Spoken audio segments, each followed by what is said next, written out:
Olá, pessoal! Hoje nós estamos aqui para mais um episódio sobre inclusão com a professora Ana Rosemary, que é educadora especial e também assessora da inclusão da Rede Marícia da província Sul-Amazônia. Então, quem quiser assistir ao primeiro vídeo, pode acessar o link aqui embaixo do vídeo e também, se quiser assistir a outros vídeos da nossa temporada, também pode nos seguir no Instagram, no Facebook e aqui no YouTube. No vídeo passado, então, a professora Ana Rosemary falou sobre aspectos relacionados à formação de professores e professoras sobre inclusão e também quem são os sujeitos da inclusão, as identidades, os laudos, os diagnósticos e outras questões. Neste vídeo de hoje, nós falaremos então sobre os pareceres descritivos, sobre as avaliações e também sobre o currículo da inclusão. Então, desejamos um bom encontro a todos e a todas nós.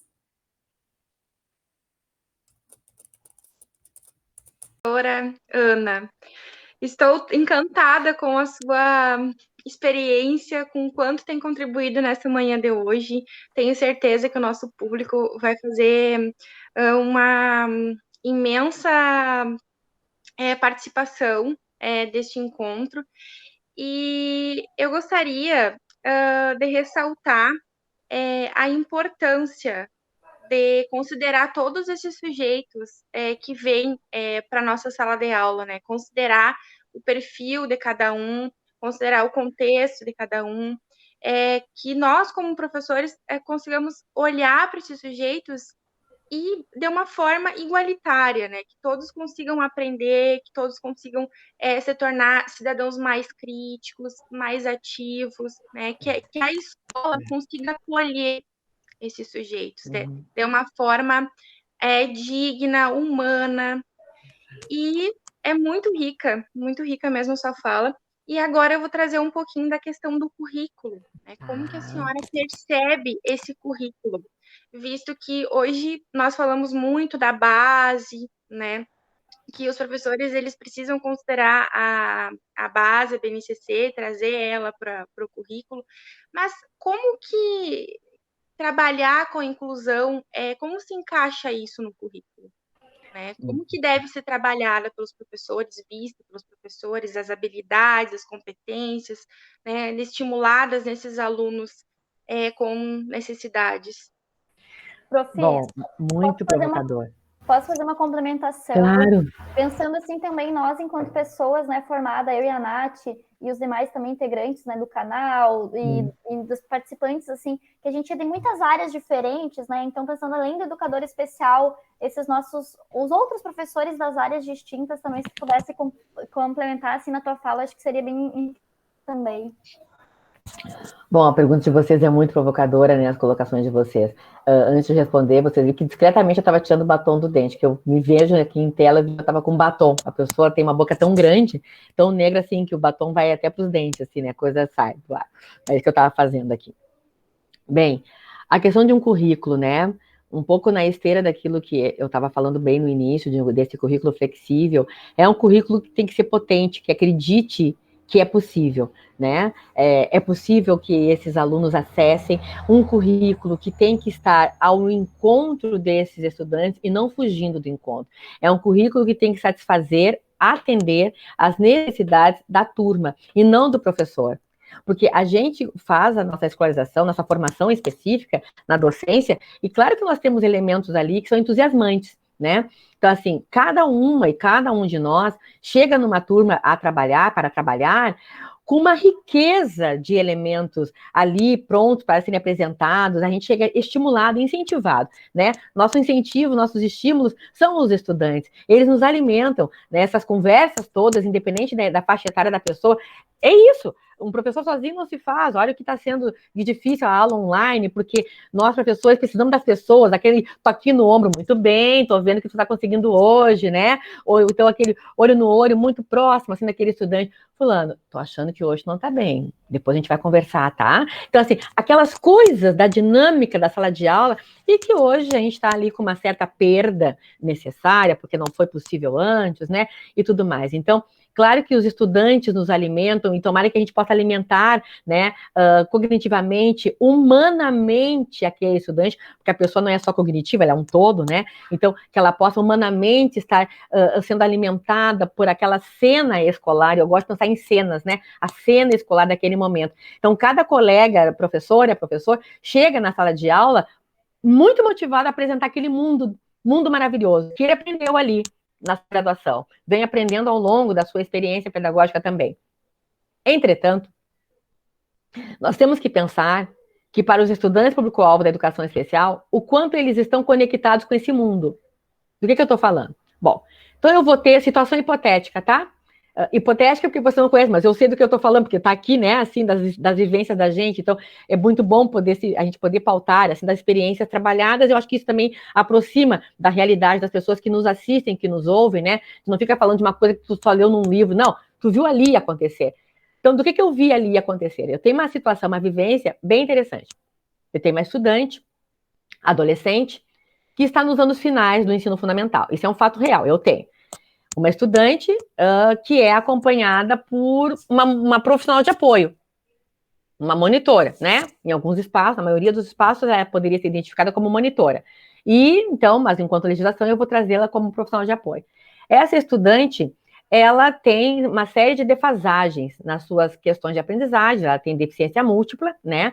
É uma estudante que tem autonomia no seu deslocamento, é uma estudante verbal, ela consegue falar das coisas dela, do que lhe interessa, entusiasmada, é uma garota vaidosa, né? Assim, ela é show de vida, ela tem muita vida naquele corpo, é entusiasmante vê-la em atuação. E é uma estudante nos anos finais, onde ela tem essas dificuldades cognitivas tais ali para sustentar as demais aprendizagens. O que pode acontecer? Chega uma professora, um professor, os colegas chegam ali nos anos finais e chegam entusiasmados, querendo apresentar esse mundo para todos os estudantes.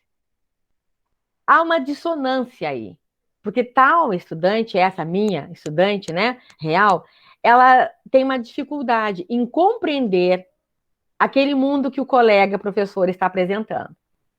Porque um currículo, ele está recheado, a BNCC, com as áreas do conhecimento, né, a nova BNCC, está recheada de elementos, acho que mais arejados realmente, eu acho que necessários, inclusive, para todo o Brasil. Mas igual, nós trabalhamos ainda por segmentos, né? Bom, os anos iniciais, os anos finais, ensino médio, ainda tem alguns segmentos, algumas exigências curriculares para tal ano de ensino. Bom, então este ano de ensino tem algumas formalizações a serem cumpridas, algumas metas específicas a serem cumpridas. Tá, e como é que eu vejo essa estudante nesse estabelecimento das metas que são necessárias? Bom, nem sempre ela tem elementos seus, elementos estruturais e instrumentais seus para captar aquele conhecimento que os professores trazem. Porque currículo é como que tu vai mostrar aquela série de conhecimentos.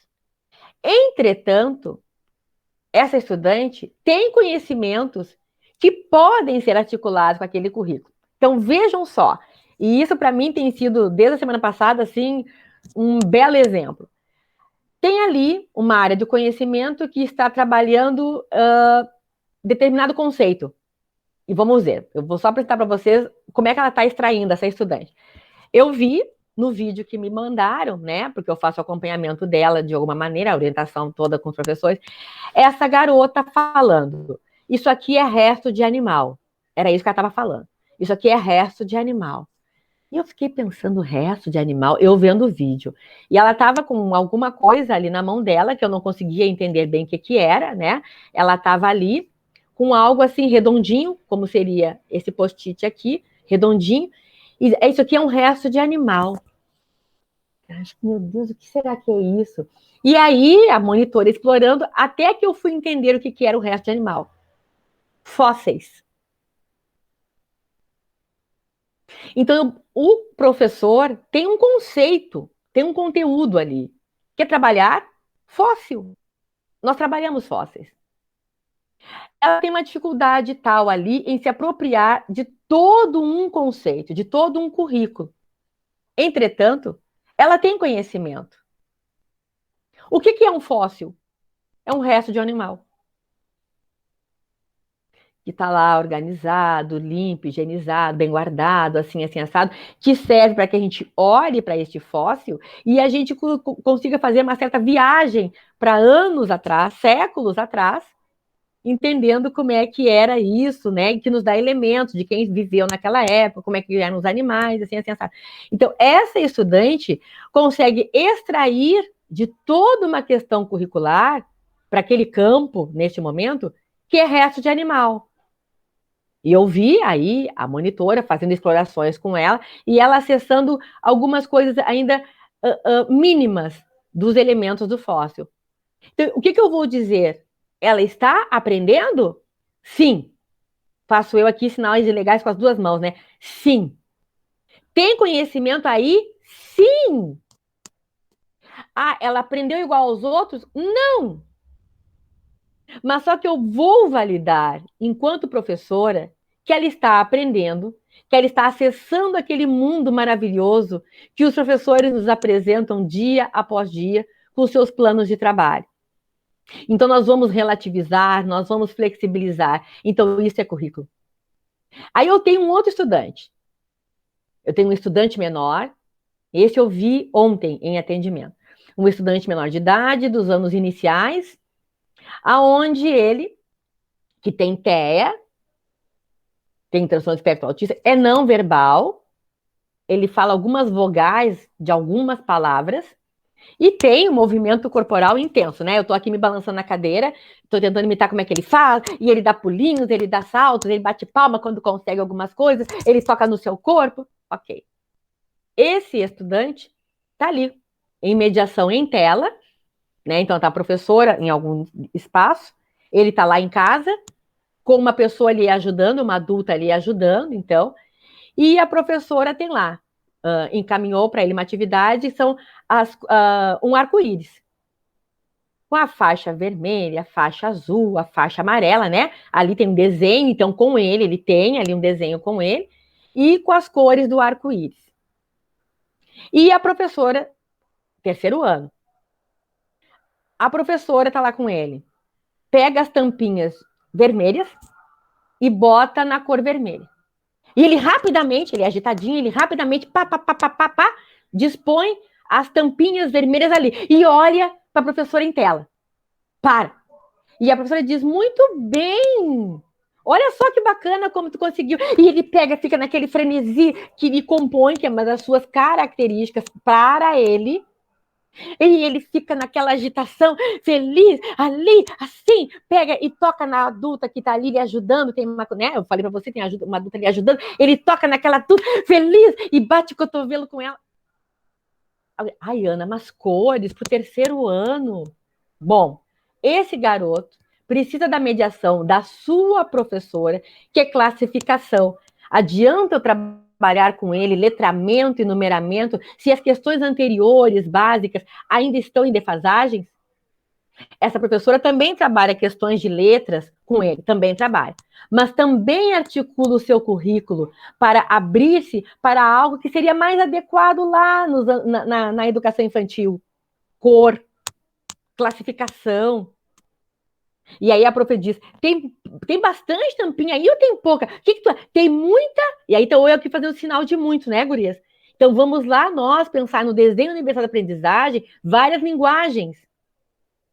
Faço eu aqui sinal de muito em libras. Isso aqui é muito em libras, muito, né? É uma mão só e fazendo isso aqui, muito, muito bom. Então eu faço aqui, tem muita ou tem pouquinha? E aí haja fisionomia, né, para transparecer. E ele faz assim rapidinho. Tá aprendendo. Então, currículo tem que ser um currículo que se abra. Um currículo que acesse o estudante. Não é um estudante me acessar. Não, não. Nós, professores, temos ali um plano, tem lá supervisão, coordenação pedagógica, orientação. Eu preciso de um currículo acessível. Eu preciso de um plano de trabalho que entenda as diversas manifestações e as peculiaridades daqueles estudantes. Uma mantenedora, porque daí eu tenho uma mantenedora flexível que promove que a professora tenha um horário específico com aquele estudante, que é o caso desse segundo relato que eu fiz para vocês. O primeiro relato, o que eu disse para vocês? Uma monitora da escola, que quando está na aula presencial com a garota, atende ela sozinha e faz toda uma abordagem com ela, seguindo um plano de trabalho dos professores, não é a monitora que fez o plano. Ela articula, porque ela faz ali avaliações com essa garota, conversa com os professores, a garota está na sala de aula com os seus pares, em algum momento atendida pela monitora. Então, assim, eu tenho uma mantenedora que promove a acessibilidade aos recursos humanos, aos materiais. Então, falar de currículo em educação especial é falar de possibilidades. Aí eu vou ter que mostrar uma coisa aqui para vocês, garotas, tá? E comunidade. Eu vou abrir aqui algo. Vai levar só um tempinho, nós vamos ficar falando, que eu vou buscar aqui uma imagem para mostrar para vocês dessas possibilidades todas, porque às vezes eu entendo os professores, muito entendo. Fui professora de anos iniciais e de curso técnico, então eu entendo o que às vezes nos assola, enquanto educadores, parece que nada dá certo, parece que a coisa não vai, que ninguém consegue, e a gente consegue muito, a gente tem que olhar para isso com uma forma mais adequada, nós temos que redirecionar o nosso olhar. Então eu acho que dar exemplos ajuda, mostrar do que a gente está falando, dá vida a essas coisas todas. Ah, achei aqui. Então, só um pouquinho, que eu vou abrir a tela, aqui eu estou abrindo a imagem, não estava combinado isso, tá, gente, está nos ouvindo, estou aqui fazendo, agora eu fiquei tão, assim, achando que nós temos que poder dar vida a essas coisas que a gente vê aqui. Quando estiver mostrando para vocês, me sinalizem, eu acho que já está, né? Está transmitindo, agora acho que vai aparecer. Isso, sim. Eu fiz essa provocação há 2 anos atrás, com um grupo de professores, de monitores, então educadores. O que é isso aqui? O que isso aqui lembra vocês? E pedi para que quem fosse dessa área e saiba decore o que é, não falasse. Era uma reunião de formação de professores. O que me disseram? Ah, Ana, isso aqui parece um labirinto. Uhum. Parece. Outra pessoa me disse, isso aí parece a sola de um chinelo. Aham. Dá para associar. E aí eu disse, isso aqui é a mitocôndria. O que é uma mitocôndria? A célula responsável pela respiração do nosso corpo. Então, claro, professores da área das ciências aqui sabem o que é, então não valia dizer. Agora, os outros que não são da área não sustentam o currículo assim na exatidão da nomenclatura. Mas as pessoas vão por aproximações. E se isso acontece conosco, adultos, que a gente vai por aproximações quando nos falta a exatidão, eu tenho que validar que o estudante também vai por aproximação. E não é só o estudante público-alvo da educação especial. Qualquer pessoa vai por aproximação, tipo assim, não sei o que é. Porque eu sempre dou uma pista, né? Quando eu faço esse tipo de abordagem, eu digo, todo mundo já viu isso aqui no ensino fundamental. Todo mundo. Nós aqui, plateia, todo mundo já viu isso aqui. Agora, eu me direcionei para educação especial e não lembro. Isso aqui não faz parte do meu dia a dia. Só que sem isso aqui eu não vivo. E aí vem a área exata e diz da mitocôndria. Então, se eu permito, se eu reconheço que qualquer adulto, que qualquer professor, monitor, pode não ter a exatidão do nome, mas começa a ir por aproximação, e eu vou ver que tem lógica, é uma aproximação saudável. Aqui ninguém vai me dizer que isso aqui parece, deixa eu ver, uma bola de futebol, tipo. Pode ser. Isso aqui parece uma cerca. Pode ser. Muros. Pode ser. Então, nós vamos ir validando, inclusive com os estudantes, inclusive com o estudante público-alvo da educação especial. Assim como a garota que eu relatei no primeiro caso, que é adolescente, que está nos anos finais, ela me diz que lá ela tem os restos dos animais, para dizer que é forte, eu vou validar se alguém me disser que isso aqui parece muros. Só que daí, claro, eu vou apresentando mais o contexto. Isso que parece muro, que parece sola de chinelo, que parece labirinto, no corpo humano, ele tem um outro nome. Aqui ela está cortada ao meio, tá? Porque ela não é assim. Aqui ela está cortada ao meio para mostrar. Vou parar então o compartilhamento. Então, para mostrar para vocês a beleza que está em qualquer campo de aprendizagem. A gente pode sempre, em qualquer área do conhecimento, adaptar a forma de acessar, tornar mais acessível a questão. Acho que eu vou voltar para vocês aqui, voltei, né? Tornar mais acessível aquilo que a gente quer apresentar para o nosso estudante, tornar interessante, e sempre aquilo vai servir não só para o estudante em questão, o estudante público-alvo da educação especial, vai servir também para os demais estudantes. E agora aqui eu já passo aqui para o próximo tópico que nós temos, eu vou apresentar para vocês outra coisa. Estou apresentando aqui. Vai compartilhar. Aqui, eu até ampliei. Aqui, o que nós temos? Tabela periódica. Porque também, às vezes, há comentários numa escola que incluir nos anos iniciais de educação infantil é mais fácil. Porque é um professor referência, e aí tem, claro, educação física, artes, ensino religioso, em algumas escolas, assim, né? Bom, mas que nos anos finais de ensino médio, como tem de 11 a 15 professores, dependendo da mantenedora e da estrutura, bom, os professores entram um período, 2 períodos na semana, são turmas cheias, 30 e tantos estudantes, como é que tu vai acessar? E aí tá na hora de trabalhar a tabela periódica. E como é que tu trabalha a tabela periódica com um estudante que está...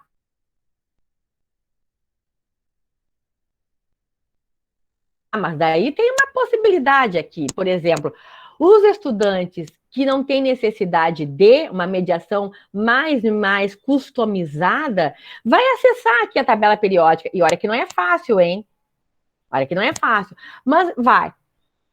E aí, assim, eu posso trabalhar com aquele estudante público-alvo da educação especial ou que está com uma lacuna maior na aprendizagem, e a pessoa se chama Bárbara. Eu vou dizer, Bárbara, na tabela periódica tem um elemento que tem letra do teu nome, que está aqui, o B do boro, aqui, tomara que apareça para vocês, e tem o Bá da Bárbara, que é aqui, nesse lado aqui no laranjinha, o símbolo 56, que é o BA do bário. Eu posso dizer para todos os estudantes que tem várias palavras distribuídas aqui. Porque, por exemplo, eu posso dizer que aqui, nessas 2 colunas, tem muitas sílabas da palavra rabanete. Tem? Então, eu vou tornar acessível a tabela periódica, eu, professora, tornando a tabela periódica mais funcional para aquele estudante. Ana, rabanete, sim, olha aqui o Rá, do rádio, bem aqui embaixo, o BA do bário, raba, deixa eu achar o NE, porque eu tenho certeza que tem rabanete aqui, ó, o NE do neônio, rabanete,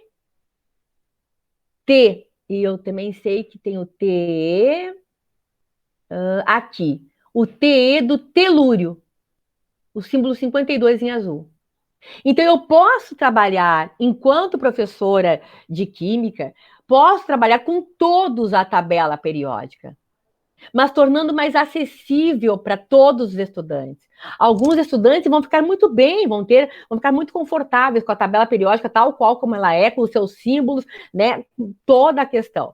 Mas aqueles estudantes que precisam de uma customização maior, para falar de planejamento, falar de currículo, eu posso, então, dar a tabela periódica para esse estudante, faltando toda uma coluna, ele só tem que completar. Talvez ele não domine toda a tabela periódica, mas que ele vai dispondo alguns elementos da tabela periódica, elementos que lhe sejam significativos. E assim como a garota que disse resto dos animais, eu vou aceitar que ela está entendendo o fóssil e toda a sua questão, nós vamos trabalhar algumas sílabas ou letras na tabela periódica. do tipo, a Bárbara começa com B, Bárbara, eu vou te dar a tabela periódica com todos os elementos já nela, preenchidos. Mas aqueles elementos que tem a letra B do teu nome, eu vou te dar vazio e tu vai ter que completar. Como é que a Bárbara vai completar a tabela periódica? Eu vou dar para a Bárbara uma tabela periódica completa, de modelo, e uma tabela periódica incompleta, mas faltando só aqueles símbolos que tem a letra B. Então, a Bárbara vai olhar para a tabela periódica completa e vai olhar para a outra incompleta e vai colocando. Então, ela vai vendo o lugar. Isso é possível, isso é inclusão, isso é um planejamento adaptado, um planejamento exatamente de acordo com aquilo que a Bárbara possa responder, se a Bárbara consegue entender das letras do nome dela. Desculpa se eu me alonguei, mas eu achei bem importante poder dar vida, né, a essas coisas que a gente fala. Sim, professora, muito pertinente os seus exemplos, né, na maneira como trouxestes e colocastes. Eu acredito que precisa ter essa transposição didática, nós precisamos, quanto professores, rever, né, como nós estamos trabalhando com o nosso aluno, a maneira como nós falamos, de acordo com as características desse aluno, porque eu acredito que todo aluno ele é capaz de aprender, né, e nós devemos, quanto educadores, reconhecermos isso, termos esse olhar para o nosso aluno.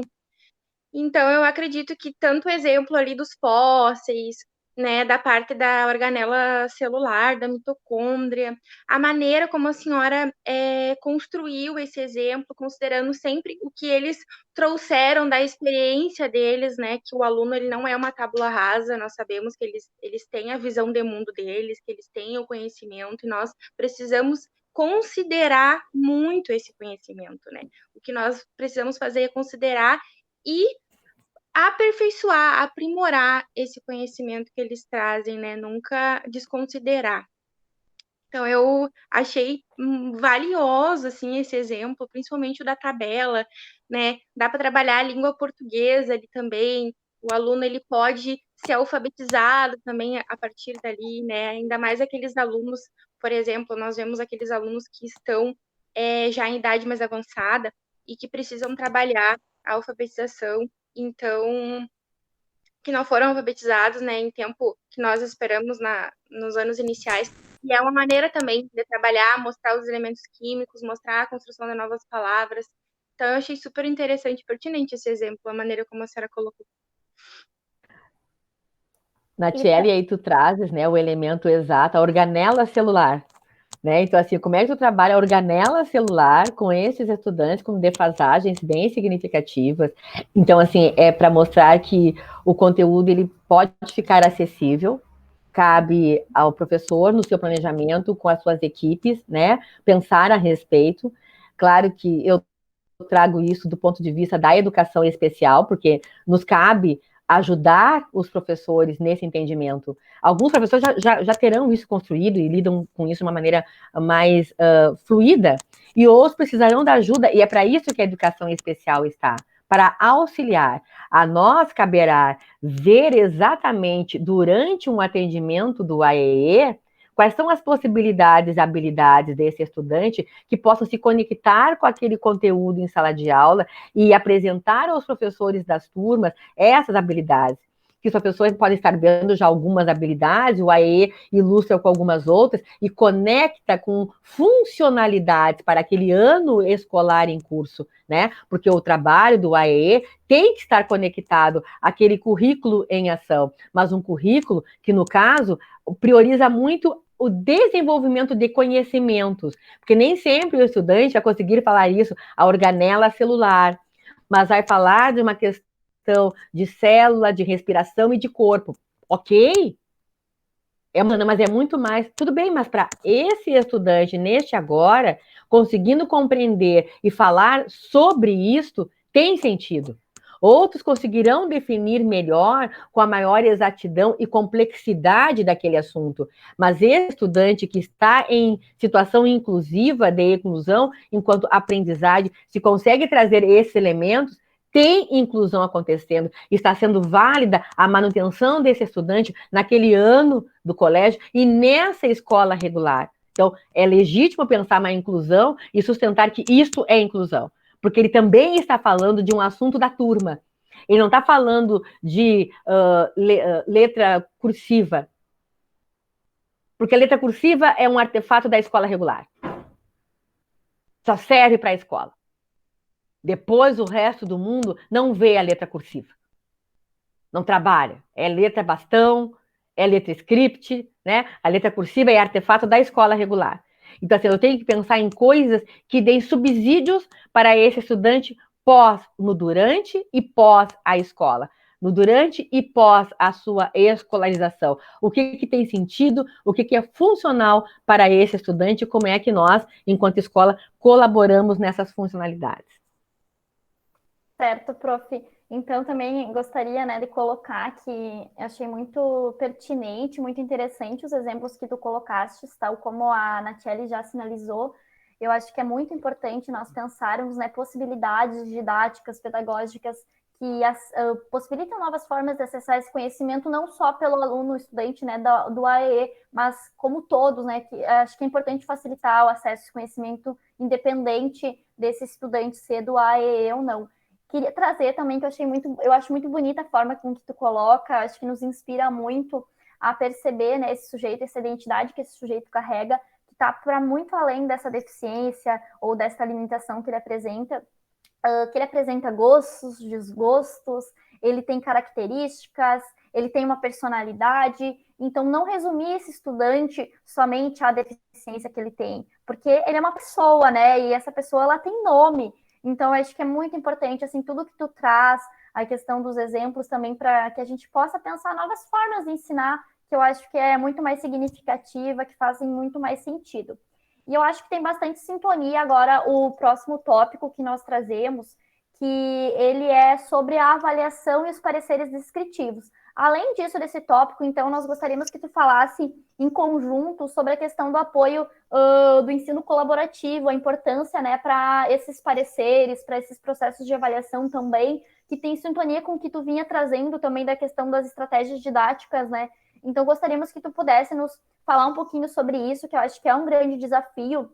Por muito tempo, eu acho que a gente acabava destinando esses estudantes a fazer um desenho que era totalmente desconexo com o que as outras turmas estavam realizando. O problema não é o desenho em si, mas o problema é quando esse desenho ele acaba não tendo a finalidade pedagógica de ensinar um conhecimento, um conteúdo. Então, gostaríamos que tu pudesse trazer um pouco disso para a gente. Tá bem.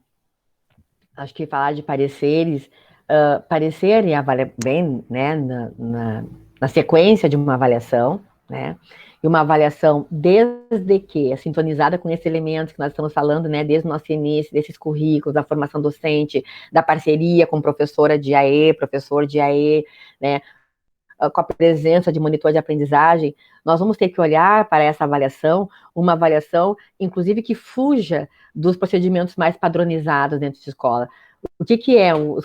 O que são os procedimentos padronizados, né? Aquele dia tal da avaliação, os estudantes lá se dedicando a estudar em determinado momento, e bem, tem o dia da prova, o dia da avaliação, ou tem um trabalho para entregar, né? E esse estudante vai fazer o seu possível para atingir as metas estabelecidas, então.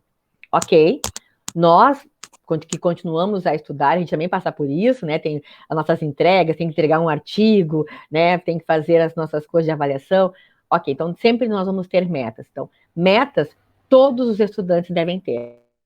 Todos. Né? Trabalhar com o público-alvo da educação especial não isenta de metas, porque nós estamos falando de promoção de desenvolvimento, promoção de habilidades e competências, aprimoramento das habilidades e competências, acesso a conhecimento. Então, sim, todas as pessoas podem aprender. Se podem aprender, nós vamos eleger algumas metas. Agora vem a diferença. Metas significativas, metas funcionais, metas que vão ao encontro encontro da realidade de desenvolvimento daquele estudante. Então, se nós fizermos toda uma abordagem, olhando ali para a mitocôndria, a organela celular, olhando aqui para a tabela periódica e outros exemplos, as cores, né, o encaixe de peças, a escrita, se vai ser em letra bastão, então, todos os elementos. Nós vamos olhar para isso de uma forma customizada, porque eu entendo que precisa uma customização para esse currículo. Eu tenho que olhar o currículo como um todo, os marcadores, as etapas, as fases, e olhar para esses estudantes que precisem de uma especificidade mais articulada e mais evidenciada. Eu tenho que apresentar coisas diferentes para eles, entendendo que os outros também podem se beneficiar. Então, se eu tenho uma customização desse currículo, eu vou fazendo um desenho um pouco diferente, eu vou ter que falar de algumas outras coisas, né, que talvez eu não falasse em outros momentos, mas eu entendo que eu falando disso facilita o entendimento, eu tenho que fazer uma avaliação que ilustre isso, essa customização do processo, que ilustre esses jeitos diferentes que nós apresentamos o currículo e toda a questão que lhe envolve, que é o acesso ao conhecimento. Então, uma avaliação que vai ter talvez mais imagens do que palavras, mais palavras do que imagens, que vai ter imagens e palavras, uma avaliação que vai ser feita no momento diferenciado dos demais, que vai ser feita tendo um apoio talvez de alguém, né? Então, porque além das avaliações comuns das escolas, as escolas têm as suas avaliações anuais, né, dos seus sistemas, as avaliações nacionais de ensino, isso que eu quero falar, né? Tem ali, então, tem coisas ali e que nós vamos precisar entender. A partir do momento que eu tenho um estudante com deficiência visual, eu vou estar disponibilizando um ledor para ele, eu tenho um estudante cego, o material está vindo em braille? Tomara que sim. Eu tenho um estudante com baixa visão, o material está vindo ampliado? Então, são coisas do básico, né, da apresentação do material até a execução do instrumento em si, né, o poder fazer aquilo que o instrumento requer que faça. Então, eu preciso dar também uma avaliação diferenciada, dialogando exatamente com todo o processo, né, com todo o percurso formativo desse estudante. Então, não dá para fazer todo um percurso formativo de um tal jeito, tão reelaborado, tão pensado, tão dinâmico, e fazer uma avaliação tão durinha, tão comum. Então, tem que ser, sim, uma avaliação pensando nessa flexibilização das coisas. Por que coisas? Porque eu não sei o que é. Eu não sei o que você tiver que flexibilizar. Mas a gente sabe que tem que flexibilizar. Bom, então, isso feito, agora tem que ser a expressão da avaliação. Bom, eu sempre oriento, sempre, que a expressão dessa avaliação se dê por parecer. Um parecer descritivo, que saia da nota. Porque a nota, ou o conceito, né, falar de muito bom ou ótimo, falar de 7, 8, 9 ou 10, ela é muito dura. Porque falar de 10, ai, que legal, ganhei 10. Tu é 10 em tudo. Nós somos 10, que 10 seria o máximo, né? Nós somos o máximo em tudo. Eu Não tenho mostra dúvida. o desenvolvimento do aluno, né? Exato. Sabe, O 10. caminho, o percurso. Exato. Eu falar de 4, né? Que é tão mais aquém desse 10, um 40, um 4. Essa pessoa não conseguiu avançar em quase nada. Ela é tão minimamente nisso, em tudo. Então, a nota ou o conceito, eles são duros. Agora, um parecer, quando tu vem para cá e fala, e tu rediges, tu começa a evocar na tua memória, a própria pessoa que está elaborando o documento, começa a evocar em si essas lembranças de como é que as coisas foram acontecendo, como é que foi esse percurso formativo. Olha, a Ana Rosemary, ela tem umas dificuldades nas atividades manuais, porque eu tenho horrivelmente dificuldades nas atividades manuais. Ela tem dificuldade nas atividades manuais, ela precisa de muito apoio. Entretanto, na lógica do falar, quando a gente pede para a Ana Rosemary falar daquilo que é atividade manual, do tipo, eu era muito ruim em artesanato. Eu tinha técnicas domésticas, né, no meu ensino fundamental. Eu queria morrer em técnicas domésticas. Ai, porque tinha que fazer artesanato, fazer macramê. Gente, fazer macramê. Eu fazer macramê, não sou nada boa nessas coisas, né? Mas quando a professora me dava a oportunidade de que eu falasse sobre algumas coisas daquelas técnicas domésticas, bom, aí sim, porque realmente no falar eu tenho uma habilidade melhor no falar as coisas, né? Então, eu falando. Então, claro, a professora iria apontar, como apontava, que em técnicas domésticas, naquelas atividades que requeriam habilidades tais e tais, eu não ia bem, eu não tinha um bom desempenho. E é real, e tem que poder sinalizar. Não tem bom desempenho naquilo. Entretanto, mas, e aí precisa, né? A presença desses aditivos, desses conectores. Entretanto, se a gente pede para ela falar de tal e tal situação, aí ela demonstra um desempenho melhor. Então, eu preciso de um parecer descritivo. Um parecer descritivo, exatamente isso. Ele não pode ficar do tipo, a Ana Rosemary, ela tem dificuldades extremas nas atividades manuais, nas atividades das exatas também não desempenha bem, porque eu ia muito mal em química e física, não é à toa que quando eu busco os exemplos para ilustrar as minhas falas, eu busco exatamente naquelas atividades que eu tinha um desempenho ruim, porque eu vou atrás da minha experiência para mostrar, bom, mas se eu mostro dessa forma, parece que fica melhor. Então, na área das atividades essas, eu não ia bem. Só que se eu tenho um parecer que traz que eu não vou bem em artesanato, e que também nas atividades exatas eu não vou bem, e que na trigonometria é um absurdo, e que no desenho, na atividade de artes, eu sou um horror, acabou com a minha vida. Vou contar para vocês que, nas minhas necessidades educacionais especiais, eu tinha uma bem significativa. Pensem bem. Não vou me demorar, tá? Eu fiz todo o meu ensino fundamental na mesma escola, da comunidade ali onde eu estava, onde a minha mãe trabalhava. Então tá, eu ia muito bem, eu sou uma pessoa com uma altura boa, então eu ia muito bem na questão da educação física, sempre tive aula de arte, eu ia um horror, mas então eu tinha professores muito sintonizados comigo. E era num tempo que nem se falava de inclusão. Não, inclusão é palavra do moderno. Mudei de escola, fui fazer magistério, porque eu quis fazer magistério. Fiz magistério, fiz a prova para fiz a seleção, que era uma entrevista para uma escola pública em Porto Alegre, não passei, fiz a prova numa outra escola e passei, na Escola Estadual Paulo da Gama, e passei, beleza. Ali era uma escola mais perto da minha residência, Partenon, né, perto do Presídio Central do Rio Grande do Sul, Partenon, bairro Partenon, e a Escola Estadual Paulo da Gama. Lá fui eu fazer magistério. Eu não habitava aquela região ali, porque eu só morava no bairro, mas eu ficava o tempo todo lá, numa região mais central da cidade de Porto Alegre, que era no bairro, na Cidade Baixa, porque a minha escola fundamental era lá, e a minha mãe trabalhava lá, então eu passava mais para lá. Ou seja, eu caí numa escola que eu não conhecia, com colegas que eu nunca tinha visto. E vocês devem estar vendo, eu falo um pouco rápido. E ali, quando eu comecei a fazer o ensino médio, esse falar rápido, eu falava muito mais rápido. E nesse falar mais rápido, eu vou imitar agora como é que eu falava. Então, e nas provas e nas atividades de leitura oral, eu ia muito mal. Muito mal. Porque eu gaguejava. E o professor, e é para vocês verem a lógica da inclusão, né?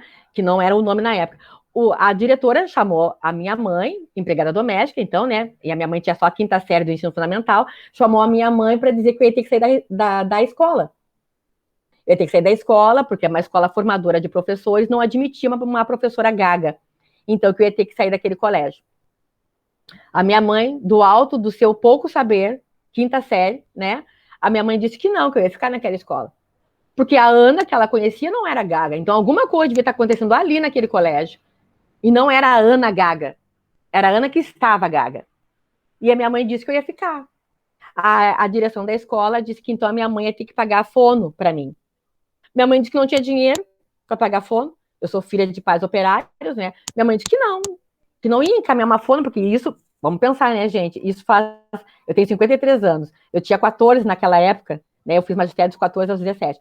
Eu tinha 14, então isso tem assim, 40 anos atrás, né? 38 anos atrás. Há 38 anos atrás, o serviço de fono era algo assim, que se diz, não era para a classe operária. Era extremamente caro, extremamente. E a minha mãe não podia despender desse valor para dar conta do que eu precisava. Então, bem, minha mãe conversou, disse que para a direção da escola que alguma outra alternativa nós íamos ter que achar, mas que eu ia continuar no colégio. Eu continuei no colégio, eu me formei, eu sou essa que vocês estão vendo até agora. Claro que eu me preocupava com aquilo de ser gaga, e toda vez que eu começava a ler algo, né, eu, sim, gaguejava. E o professor de literatura dizia o quê? Ó, já vai começar a falar a radialista, a narradora de futebol. Pensem se isso me ajudava. Só piorava a situação. Então, assim, eu estou falando para vocês de experiências de... Eu tinha uma necessidade educacional especial para aquela época, mas era naquele contexto, porque isso nunca tinha vindo. Nunca, nunca tinha vindo. E eu sempre fiz muita leitura oral, porque eu gosto de ler, sempre muita leitura oral. Eu fazia provas de redação e eu ganhava as competições de redação, de composição. Eu sou tão antiga do tempo que a redação tinha o nome de composição. Eu gostava muito de escrever. Então, assim, se naquele contexto do ensino fundamental, 8 anos de escola nunca apareceu, no primeiro ano do magistério apareceu. Então, tinha algo aí que não batia bem. E aonde eu preciso que as famílias se autorizem a falar. As famílias têm que falar. Nem sempre o que elas falarão coincidirão com aquilo que a gente espera de atuação, mas é o espaço de fala daquelas pessoas. Então, planejamento, uma atividade colaborativa, que é isso que a Nath, né, trouxe, assim, que a Julie trouxe como desafio. Como é que a gente fala de um ensino colaborativo? Um ensino atento à realidade daquele estudante. E desde que seja um estudante público-alvo da educação especial, eu não era, né? Eu tinha alguma NES promovida por aquele momento. Bom, mas o estudante com algo mais permanente, que vai ir consigo a vida toda, estando no AEE, eu preciso de práticas colaborativas, de práticas diferentes. O ensino colaborativo hoje, o que ele é? Ele é um ensino onde a professora, o professor do AEE, do atendimento educacional especializado, planeja junto com coordenação pedagógica e professores daquela turma onde está o estudante público-alvo da educação especial. Então, nós temos um plano compartilhado. E além do plano compartilhado, com esses fazeres que vão trazer elementos da educação especial, que terão os elementos da professora, os professores daquele curso, né, daquela disciplina, daquele componente curricular, nós vamos ter que integrar esse plano. E aí, pensando numa ação, numa intervenção mais ampla. Bom, o que nós vamos pautar? Como é que fica mais acessível para aquele estudante em questão e também para os demais alunos da turma? Nós vamos, então, fazer uma mediação junto. A professora ou o professor do AEE atenderá o estudante na turma de origem dele, junto com a professora da turma, num planejamento combinado, devidamente articulado entre as pessoas. Então, é conhecer o estudante, um plano muito adequado, entendendo quem é, o que é, como que as coisas acontecem, quando as coisas acontecem, fazendo ressignificações pedagógicas importantes, releituras. Os professores têm que reler o seu material, o quanto o material está acessível para todos, articulando com o professor a professor de AE e com quem mais sejam serviços de apoio. Uma avaliação dessa forma, um parecer escrito ilustrando quem é essa pessoa, o que ela consegue fazer e também o que ela ainda não consegue fazer. Então, eu vou ter os pontos negativos, os pontos ainda a melhorar, vou ter, mas também eu preciso trazer para esse parecer tudo que essa pessoa consegue fazer, independente da faixa etária dela. Eu não posso minimizar ou invalidar qualquer coisa que esse estudante faça, qualquer situação positiva que esse estudante faça. Eu não posso dizer, mas só faz isso em determinado momento. Não, mas a pessoa está fazendo. Ela consegue fazer. Então, eu tenho que saudar aquilo que ela faz. Eu tenho que botar no papel, porque qualquer leitor depois vai olhar e vai ter o mapa desse estudante com os pontos a melhorar, mas também aquilo que ele já tem construído. O que essa escola está fazendo? Está fomentando estes fazeres todos que visam o pleno desenvolvimento da pessoa. Então, é disso. Perfeito, professora. Eu acho que a questão da avaliação, né, ela está para muito além da aprovação, reprovação dos sujeitos e uma avaliação emancipatória, né, que a gente chama. Ela tem como intuito replanejar também a prática docente, fazer essa avaliação do própria atuação do professor ou da professora. e também, né, servir como uma forma de tu compreender os avanços ou ainda as dificuldades, né, que esse sujeito tem, independente, como eu já mencionei, dele ser do AE ou não. Eu acho que, claro, um sujeito do AE, tu tem que ter esse cuidado para pensar, né, ser coerente a tuas práticas, as tuas propostas que você desenvolveu com ele, e a questão do parecer, eu acho muito importante, porque ela tem que estar acessível também a esse sujeito que vai receber esse parecer, né? Os familiares, o próprio estudante também, para que eles consigam compreender quais são os elementos que esse sujeito conseguiu avançar e quais ainda ele poderia ir melhorando ou aperfeiçoando, né? Não sei se esse termo também é o mais correto, mas eu acho que o parecer e a avaliação ele tem um papel pedagógico muito grande. E a seriedade que a gente tem que fazer esses documentos, esses pareceres e essas avaliações, elas devem ter, né, uma fundamentação, ter uma compreensão e uma sensibilidade a esse sujeito. Então é bem interessante todas essas discussões. E sozinho a gente não faz, né? Eu acredito que não. A gente até faz, mas não consegue fazer sozinho o papel que realmente a gente deve fazer. Então esse ensino colaborativo, ele dá o suporte, né, o aporte para que a gente consiga fazer uma prática com sentido. Então, eu acho que em relação aos tópicos, era isso. Eu gostaria de agradecer, mas eu já passo a palavra também para a professora Natiele fazer os agradecimentos, mas agradeço muito todas as tuas colocações, a tua fala, como eu mencionei, ela é muito inspiradora, a gente sente vontade de te escutar, assim, várias e várias horas, que a gente tem muito a aprender. Então, assim, agradecer imensamente a essa forma espontânea, alegre que tu traz tudo isso, porque hoje em dia é raro essa esperança crítica, esses conhecimentos muito, assim, muito significativos. Então, assim, agradecer muito o aceite, a participação e esse diálogo que a gente teceu hoje, acho que é muito valioso. Então, eu passo a palavra para a professora Natiele também.